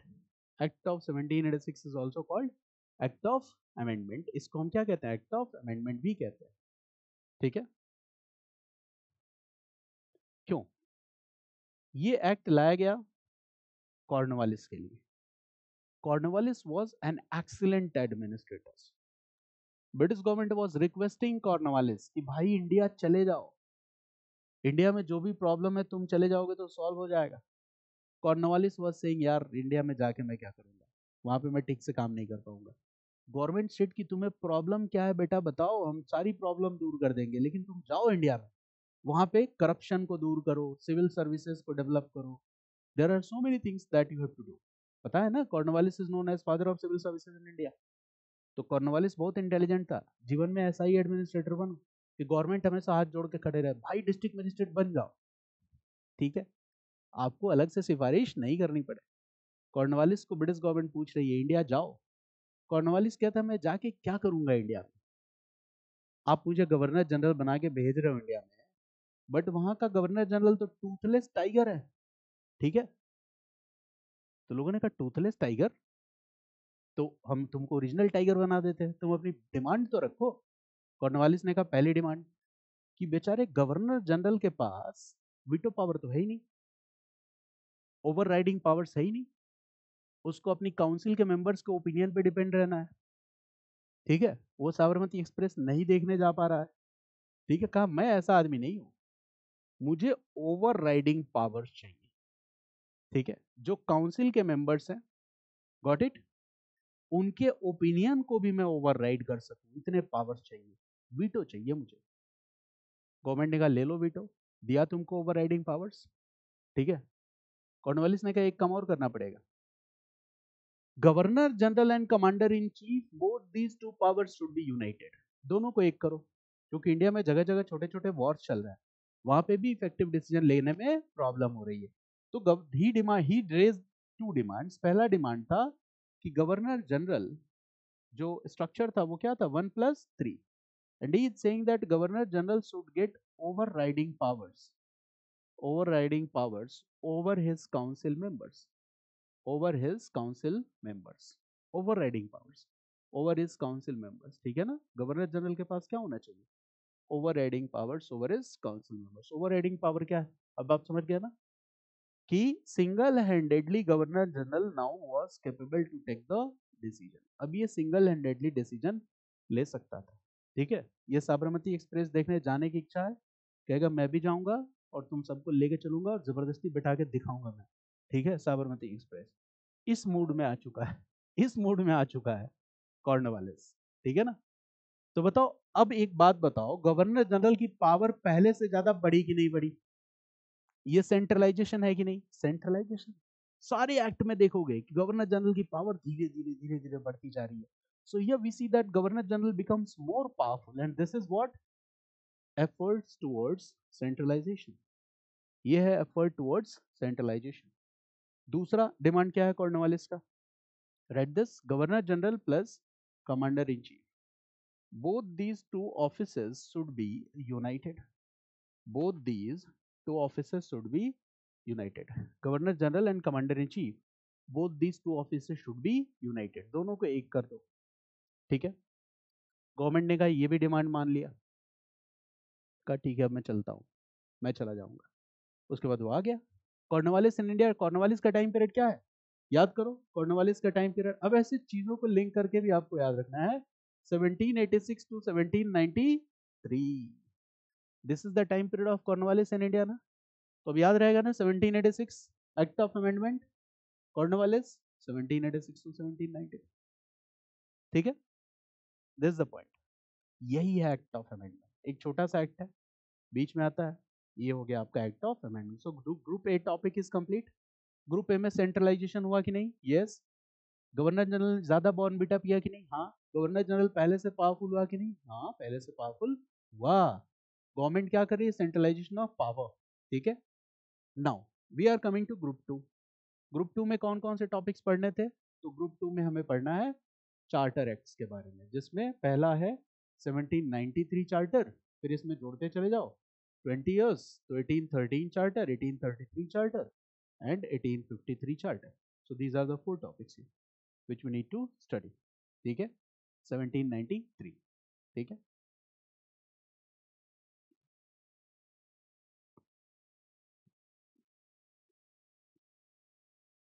Okay देखो, इसमें कुछ खास नहीं है 1793 चार्टर में, राइट, वन और two facts that are important.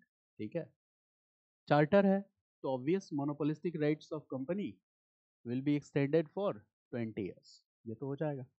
ठीक है, क्योंकि इसके बाद देखो 2020 हर जगह है। ठीक है, तो monopolistic rights of the company, trade privileges, exclusive privileges extended for the period of 20 years। ठीक है, दूसरा यहाँ पे एक नई बात कही जाएगी, और वो बात क्या है कि देखो, मैंने दो पार्ट में डिवाइड किया था ना, वन इज होम गवर्नमेंट और दूसरा क्या है, इंडिया। अब ये बात बताओ, बोर्ड ऑफ कंट्रोल में जो ऑफिसर है ब्रिटिश पार्लियामेंट के, वो किस पे किसको कंट्रोल कर रहे हैं, सीओडी को। सीओडी ईस्ट इंडिया कंपनी को देख रही है। ईस्ट इंडिया कंपनी काम कहाँ कर रही है, भारत में।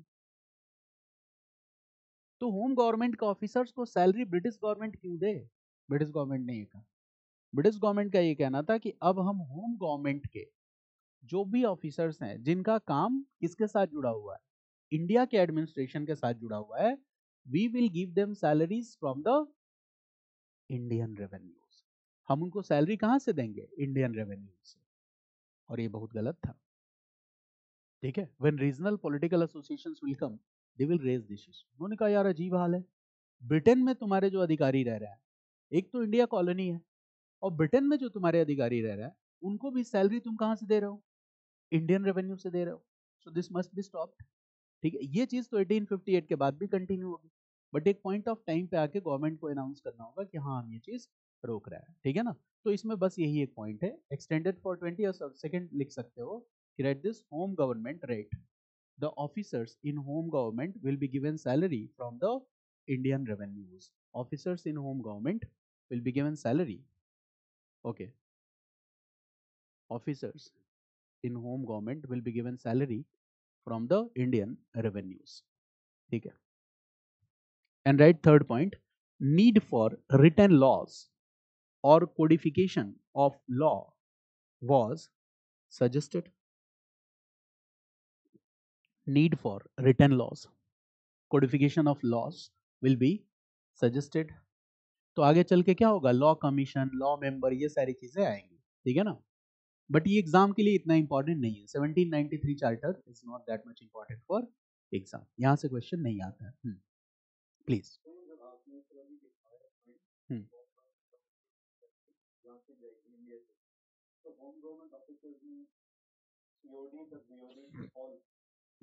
नहीं नहीं, ब्रिटिश पार्लियामेंट में सीओडी हो गया ना, जैसे चांसलर ऑफ एक्सचेकर हो गया, प्रीवी काउंसलर्स हो गए, यही लोग थे ना। ठीक है, वो कहीं ना कहीं इंडिया के एडमिनिस्ट्रेशन से जुड़ा हुआ काम देखना है। तो गवर्नमेंट कहेगी कि इनको सैलरी भी हम कहाँ से देंगे, इंडियन रेवेन्यू से देंगे। ये एग्जाम के लिए भी इंपॉर्टेंट नहीं है, बट एक कॉन्सेप्ट यहाँ पे आप समझ रहे हो।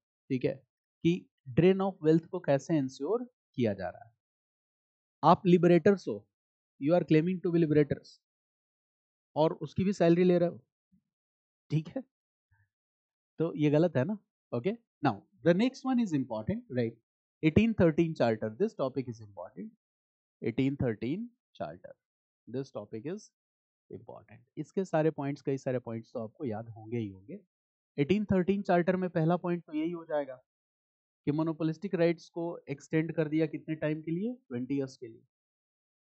ठीक है, दूसरा इंपॉर्टेंट क्या हो जाएगा, तो देखो, the British people were still demanding कि कंपनी की मोनोपोलिस्टिक राइट्स को क्या किया जाए, खत्म किया जाए। British parliament was not in favour और सपोर्ट ऑफ दैट, क्योंकि उसको कुछ मिलता होगा साइड से, बट फिर भी लोगों का प्रेशर इतना ज्यादा बढ़ गया कि ब्रिटिश गवर्नमेंट को कोई ना कोई डिसीजन लेना था। And finally British government will take a decision, and what is that decision, write this, by this charter it, right, EIC monopolistic rights, EIC monopolistic rights were ended but not completely, they were ended but not completely, पूरी तरह से नहीं खत्म किया गया, ended but not completely, only partially, only partially। ठीक है, याद रखना कि 1813 का चार्टर कंपनी की मोनोपोलिस्टिक राइट्स को खत्म खत्म करता है, but it did not and it completely, but only partially, केवल पार्शियली। पार्शियली कैसे, तो देखो, monopolistic rights was ended, right, on all the commodities except, exactly, first is tea trade. Why tea trade? Because tea trade was highly profitable. Company का भाई कुछ तो रहने दो, सारा एक साथ मत खत्म करो मोनोपोलिस्टिक राइट। तो हमें ज्यादा फायदा टी से होता है, तो एक ये वाला रहने दो और एक चाइना वाला, दो चीज रहने दो। तो T trade and the second is trade with China, T trade and trade with China. So we see here that company monopolistic rights were ended but not completely, partially, and here we see two exceptions where monopolistic rights is retained. One is tea trade and the second is trade with China. T trade और trade with China, याद रहेगा ना आपको? ठीक है, तो ये सबसे इंपॉर्टेंट पार्ट है, ये कई बार एग्जाम्स में पूछा भी जाता है, ठीक है ना। Now third point, right, allowed Christian missionaries to come to India. ये बहुत इंपॉर्टेंट फैक्ट है, you will get everywhere, but याद रखना है इसको। Allowed Christian missionaries to come to India, missionary activities were allowed in India, missionary activities को भी allow कर दिया, ठीक है, 1813 के चार्टर से मिशनरी एक्टिविटीज वर अलाउड, ठीक है। And next point, right, educational grant, जो पहले बता चुका हूं आपको, 1 lakh rupees per annum for the development of education in India, ठीक है, ये फंड रिलीज किया जाएगा ब्रिटिश गवर्नमेंट द्वारा। तो British government will release 1 lakh rupees per annum, okay, for the development of education in India, this amount they will release, ठीक है, 1 लाख रुपए पर एनम वो रिलीज करेंगे। बट क्या हुआ, 10 साल तक रिलीज ही नहीं किया, for 10 years they did not release, it means unintentionally they were doing this। कहीं ना कहीं लोगों को, ब्रिटिश पीपल को शांत करना था कि देखो भाई, कंपनी की मोनोपोलिस्टिक राइट्स हम खत्म कर रहे हैं और हम सिविलाइजिंग मिशन पे ही हैं, हम ब्रिटेन का नाम नहीं खराब कर रहे। देखो इंडिया में लोगों को एजुकेशन देने के लिए 1 लाख रुपीज पर मंथ का ग्रांट अनाउंस किया, ठीक है। हमारे नेता लोग भी देखो माइक पे आके बताते हैं कितने हजार करोड़ रुपए दिए गए, 2-4 बार रिपीट करते हैं कि आपको याद हो जाए, ठीक है, आपको याद हो जाए कि कितने फंड एलोकेट किए गए डेवलपमेंट वर्क्स पे। तो this will do what, this will give a kind of satisfaction to the people कि गवर्नमेंट अच्छा काम कर रही है, पैसा खर्च हो रहा है। सड़कें फिर भी खराब है, महाभारत के टाइम से हिंदुस्तान की सड़कें खराब है, याद है ना, कर्ण का पहिया फंस गया था सड़क पे, गड्ढा था, अगर वो गड्ढा नहीं होता तो फिर बड़ा मुश्किल होता उसको मारना। वो तो शुक्र मनाओ सड़क खराब था, उसकी रथ का पहिया फंस गया, पहिया बनाने के लिए उतरा, तब तक सामने वाले ने निपटा दिया उसको धोखे से, ठीक है। तो तब भी सड़कें खराब थी और अभी भी सड़कें खराब है, ठीक है। चलिए आगे बढ़ते हैं, नेक्स्ट पॉइंट। इसके बाद कौन सा चार्टर है, charter act of 1833, read this, charter act of 1833। सबसे ज्यादा इंटरेस्टिंग जो है ना वो काउंसिल एक्ट में टॉपिक आएगा, और वहाँ बहुत सारी चीजें हैं जो कॉन्सेप्चुअल है। चार्टर एक्ट ऑफ 1833, इसमें आपको सबसे इंपॉर्टेंट चीज क्या पता है, सबसे इंपॉर्टेंट पॉइंट अगर है वो क्या है, that the monopolistic rights were completely ended, right, this monopolistic rights of EIC were completely ended, it means commercial privileges or trade privileges were ended and company will continue here as an administrative body, ठीक है। अच्छा ये बताओ, commercial privileges खत्म करने का मतलब है क्या, कंपनी ट्रेड करना बंद कर देगी? कंपनी अपना ट्रेड एंड कॉमर्स करती रहेगी, दूसरे लोगों को भी परमिशन मिल जाएगा। तो यहाँ पे कई बार ये कंफ्यूजन हो जाता है, हम सोचते हैं कंपनी का ट्रेड एंड कॉमर्स पूरी तरह से बंद, नहीं, company is allowed to do but other players are also allowed to do the same, this is the meaning of monopolistic rights of India and company's role as an administrative body will be continued here, company तो administrative body के रूप में continue रहेगी, this will happen, ठीक है।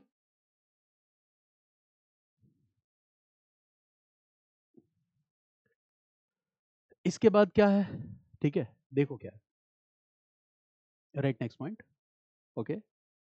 इसके पहले Christian missionaries were allowed to come to India, Christian missionaries को अलाउ हो गया था। Now if companies monopolistic rights are ended, so Europeans will come, they will do trade and commerce, this might be probability they will come here and they will be settled here, ठीक है। for if they want to settle here तो उनको जमीन वमीन खरीदनी पड़ेगी, ठीक है, और उनको होम सिकनेस नहीं था हमारी तरह, कि घर छोड़ के जाना नहीं है, ठीक है, वो कहीं भी आके सेटल हो सकते थे, तो उनको इस बात की परमिशन मिल जाएगी. So right this, Europeans now were allowed, Europeans, especially we are talking about the British people here, were allowed to come to settle in India. They can they could purchase land, open plantations, etc. All this. ठीक है? They were allowed to settle in India. They could purchase land. ठीक है? They could purchase land. They could purchase land. Okay. Settlements. ठीक है? Settlements. They can open, क्या कहते हैं इसको, plantations, open plantations in India. ये बहुत ही इंपॉर्टेंट एक सुधार था. ठीक है. Next point, right. The act also the act also states that the act also states that the company's government will work towards the abolition of slavery in India. The act also suggested or states that the company's government will work towards the abolition of slavery in India. ठीक है ना? The company's government will work towards the abolition of slavery in India. ठीक है? Abolition of slavery to India. अब यहाँ पे एक important fact आपको बता रहा हूँ, ध्यान से देखना, प्रीलिम्स में गलत होता है ये पहले बता रहा हूँ. एबोलिशन ऑफ स्लेवरी की बात किस एक्ट में की गई? What was the answer? 1833 charter. But slavery in India was abolished by law in which year? The answer is 1843. ठीक है ना? लिख लेना, वेरी वेरी इंपॉर्टेंट. ठीक है? Abolition of slavery was discussed in the Charter Act of 1833. एकदम mark करना है, इंपॉर्टेंट. एग्जाम में कंफ्यूजन हो जाता है जल्दीबाजी में, इसलिए एस पी वाला अप्रोच नहीं रखना है, सी एंड प्रोसीड नहीं. Stop. See, think, observe and then proceed. बताया ना सुबह, S T O P, stop. हमेशा ध्यान रखना, 2-3 क्वेश्चन आप बचा लोगे अपने, अगर आप इस तरह से सोचना शुरू करते हो. ठीक है? वहीं पे लिख लो 1843, slavery was abolished by law. Slavery was abolished by law. 1843, slavery was abolished by law. Slavery was abolished by law 1843. ठीक है? अच्छा, रिटन लॉज की जरूरत बताई गई थी किस एक्ट में? बता चुका हूं आपको. अब यहां पे क्या हो जाएगा? Right this. Okay. By the charter of 1853, law commission was appointed. Law commission was appointed. Law commission was appointed. और पर्पस क्या था लॉ कमीशन को अपॉइंट करने का? कोडिफिकेशन ऑफ लॉज, जो पहले बताया गया था कि सिस्टम ऑफ रिटन लॉज हमें डेवलप करना है. Write this. Law commission was appointed and the purpose was codification of laws. Law commission was appointed, purpose was codification of laws. अब यहाँ पे दो चीजें याद रखना. सिस्टम ऑफ रिटन लॉज होना चाहिए, ये किस एक्ट में बताया गया? वहीं पे लिखो, फिर से लिखो ताकि कंफ्यूजन ना हो. वहीं पे लिख लो, ऐसे लिख लो, 1793 चार्टर. इसमें क्या कहा गया? There must be the system of written laws. System of written laws होना चाहिए. और यहीं पे लिख लो 1833 चार्टर. यहाँ क्या है? ऐसे कंपेयर करके याद रखोगे तो क्वेश्चन गलत नहीं होगा. सिस्टम ऑफ रिटन लॉज की बात की गई 1793 में, और राइट दिस, लॉ कमीशन 1833 के चार्टर से. कोडिफिकेशन ऑफ लॉज की बात की गई 1833 के चार्टर से. कोडिफिकेशन ऑफ लॉज की भी बात की गई 1833 के चार्टर से. Got it? Codification of laws. Got it? अब इसके बाद देखो, अब इसके बाद एक लॉ कमीशन का जो चेयरमैन होगा वो लॉ मेंबर बन जाएगा, और वो लॉ मेंबर बन के गवर्नर जनरल की काउंसिल में आ जाएगा. ये मजेदार बात है. तो यहां पे लिख लो law commission chairman as the law member. Law commission का चेयरमैन क्या हो जाएगा? लॉ मेंबर हो जाएगा. Law commission chairman, law member. अब यहाँ पे हम Governor general and his council का स्ट्रक्चर देखते हैं. Governor general and his council structure. What was the previous structure? पहले वाला स्ट्रक्चर क्या है? 1+, जल्दी बोलो, 3. अभी तो 3 हो गया है ना. इसके पहले वाला 1+3 यही था ना.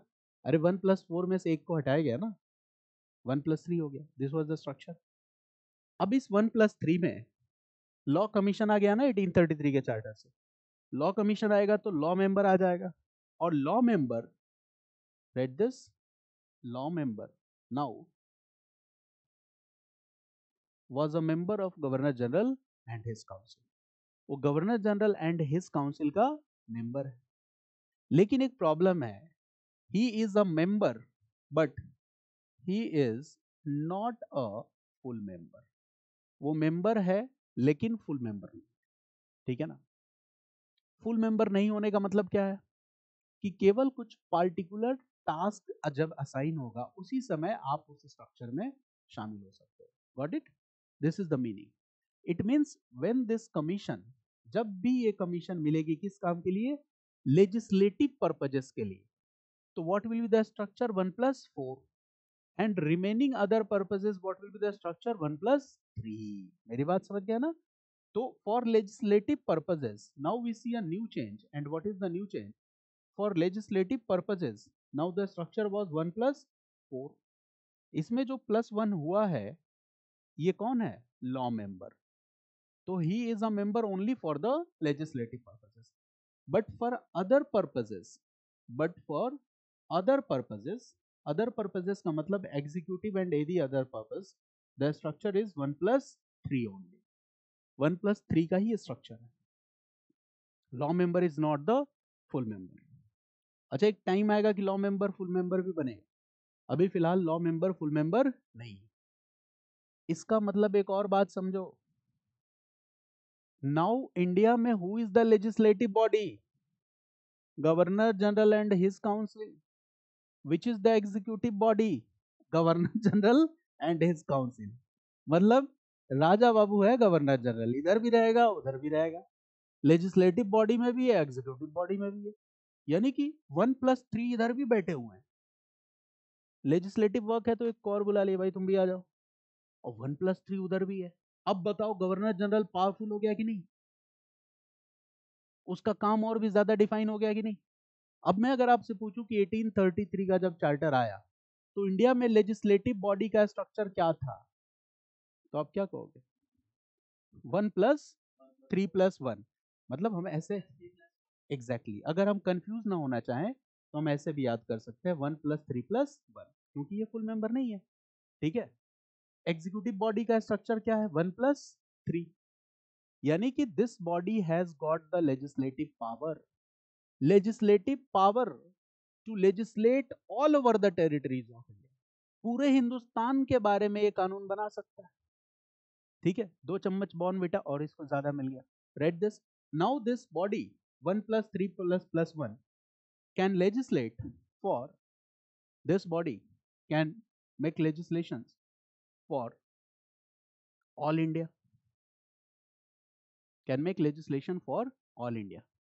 पूरी इंडिया के लिए लेजिस्लेशन बना सकता है। ऑल इंडिया का मतलब ऑल ब्रिटिश टेरिटरीज, ठीक है ना। They can make legislation for all India, all India means what?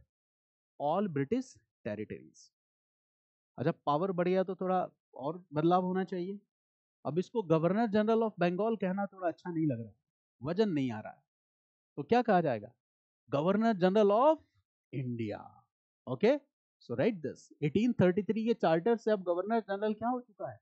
Now governor general of Bengal नहीं रहा ये, he has become what? Governor general of India. Governor general of India, he has become Governor general of India. अब समझो 1833 India में अगर कोई कहे legislative body and executive body, तो what you will say? 1+3 executive body है, यहाँ यही है 1+3 प्लस एक को जोड़ दिया लेजिस्लेटिव पर्पजेस से, that is not full member, ठीक है। So first time we see what a clear demarcation between legislative works and the executive works. काम करने वाला आदमी वही है, बट लेजिस्लेटिव वर्क और एग्जीक्यूटिव वर्क इसमें क्लियर डिमार्केशन है, ठीक है ना। काम करने वाला आदमी तो वही है ना, वो इधर भी है उधर भी है। So that will be called what? This act ensures the act of legislative centralisation in India और नॉट, क्या कहेंगे? इससे लेजिस्लेटिव सेंट्रलाइजेशन हो रहा है कि डिसेंट्रलाइजेशन हो रहा है, बताओ। This is called legislative centralisation. तो this is doing what, legislative centralisation of India. इससे क्या हो रहा है, लेजिस्लेटिव सेंट्रलाइजेशन ऑफ इंडिया, ठीक है ना। अब बताओ गवर्नर जनरल, क्या governor general of India Bengal के बारे में लेजिस्लेट कर सकता है? हाँ। बॉम्बे? हाँ। मद्रास? हाँ। Whole of British territories? हाँ। Legislate for the whole of British territories. तो द पावर क्या हो गया है, power is increased. Okay, right, last point. Okay, by 1833 charter, a new presidency was created and that is Agra. By 1833 charter, a new presidency was created and that presidency is Agra. 1833 के charter से a new presidency was created and that presidency was Agra. Agra presidency. अब फिर से पूरा का पूरा topic एक बार revise करो। 1833 का चार्टर क्या करता है, ठीक है, मोनोपोलिस्टिक राइट्स वर एंडेड कंप्लीटली। कंपनी का जो एडमिनिस्ट्रेटिव राइट्स है वो आने वाले 20 साल के लिए बढ़ा दिया। मोनोपोलिस्टिक राइट्स तो खत्म हो गया ना, ट्रेड एंड कॉमर्स पे जो मोनोपोलिस्टिक राइट्स था वो खत्म हो गया, but next 20 years EIC will hold administrative power, this was insured. और इसके बाद क्या हो जाएगा, अगले 20 साल तक एडमिनिस्ट्रेटिव पावर है। गवर्नर जनरल का स्ट्रक्चर देख लो, 1+3, law member, law commission, codification of laws, ठीक है, law member, not a full member. तो legislative works and executive works they were clearly demarcated. दोनों में कौन होगा, 1+3 लेजिस्लेटिव वर्क्स में भी होगा, 1+3 एग्जीक्यूटिव में भी होगा। बट लेजिस्लेशन का जब काम होगा तो 1 member will be added for this purpose. तो केवल वो तभी आ रहा है, तो that's why that is not the full member, that is what, law member, ठीक है। It means this is what the beginning of legislative centralisation in India. Now governor general and his council can legislate for the whole of British territories, Bengal, Madras, Bombay, Orissa, ठीक है, Agra, whole of British territories वो कानून बना सकता है। Got it. तो ये पूरा का पूरा स्ट्रक्चर है। फिर आगरा एक प्रेसिडेंसी के रूप में आती है, ठीक है। यूरोपियंस इंडिया में सेटल हो सकते हैं, प्लांटेशन इंडस्ट्रीज शुरू कर सकते हैं, ठीक है, जमीन खरीद सकते हैं, यहाँ पे वो रह सकते हैं, ठीक है। और ये लॉजिकल भी था, जब कंपनी की मोनोपोलिस्टिक राइट्स आप कंप्लीटली खत्म करोगे और दूसरे लोग ट्रेड करने आएंगे, उनको फ्रीडम मिलेगी, तो obvious they will come to India and they will set up plantations and other industries in India. मेरी बात समझ गए? तो आज के लिए इतना ही, इसमें थोड़ा कम कम मैं पढ़ाऊंगा ताकि क्लास में आपको याद रहे, ठीक है ना। इतनी चीजें याद कर लोगे तो next class I will discuss 1853 charter और फिर हम आगे बढ़ेंगे, ठीक है ना। क्योंकि इसमें क्या है, थोड़ा थोड़ा मतलब कम पढ़ेंगे तो क्लास में हम चीजों को तैयार कर लेंगे। This much you prepare and in next class I will add the new topics, new themes here, ठीक है ना। तो क्लास के साथ आपका फिनिश हो जाएगा एंड वंस यू फिनिश फिर क्या करना है, सारे के सारे क्वेश्चंस जो है वो आपको डिस्कस कर लेना है। और एक बार मैं रिवाइज करवा दूंगा, लिथुगो, अगस्त, क्रिप्स, माउंटबेटन, मतलब लिखवा के नहीं, जस्ट बाय डिस्कसिंग कि क्या क्या इंपॉर्टेंट पॉइंट्स थे वो सारे मैं रिवाइज करवा दूंगा, ठीक है ना, क्योंकि इन डिटेल्स तो हमने पहले से ही डिस्कस किया होगा। Got it. चलिए, कोई क्वेश्चन है, कोई डाउट है? तो जितना बताया उतना याद कर लो, फिर सारे एमसीक्यूज कर लो, तो क्वेश्चन बाहर से नहीं आते हैं, ठीक है। There is a greater probability ये कि इसमें पार्टिकुलर एरिया है, पार्टिकुलर डायमेंशन से जो इंपॉर्टेंट है, और मतलब वहीं से क्वेश्चन पूछा जाता है, ठीक है। तो आप आसानी से क्वेश्चंस को कर लोगे। Got it. चलिए, thanks to all of you. Thank you, sir. Have a welcome. good day. Thanks. Same to you.